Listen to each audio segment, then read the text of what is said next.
ఇప్పుడు వాళ్ళకి ఇప్పుడు ఈ మధ్య ఒక సినిమా వచ్చింది, నా దగ్గర కథ పంపించారు, చెప్పొచ్చు ఇది,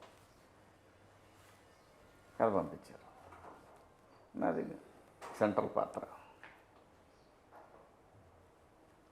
ఓకే చేద్దాం, బాగుంది, కాన్సెప్ట్ బాగుంది. ఆ తర్వాత సముద్ర గారిని పెట్టుకున్నారు ఆ పాత్రకి. ఓకే.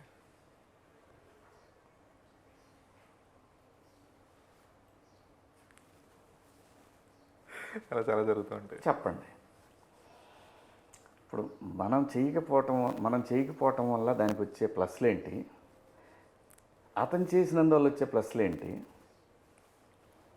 మనం చేయటం వల్ల వచ్చే మైనస్లు ఏంటి. అతని మోత గట్టిగా ఉంటుంది, రేటు పైపించి మళ్ళీ ట్రావెలింగ్లని అట్లా మనం చేస్తే దాంట్లో ఆ సీరియస్నెస్, ఆ ఫన్ అవన్నీ వర్కౌట్ అవుతాయి. బట్ అది అతనికి రాసి పెట్టుంది, మనం ఎవరు దానికి బాధపడకూడదు. యాక్సెప్ట్ చేసి ముందు అది మనకు రాసి పెట్టలేదు. ఆయన మంచి ఆర్టిస్ట్, అందులో అనుమానం లేదు. మనం చెప్పేది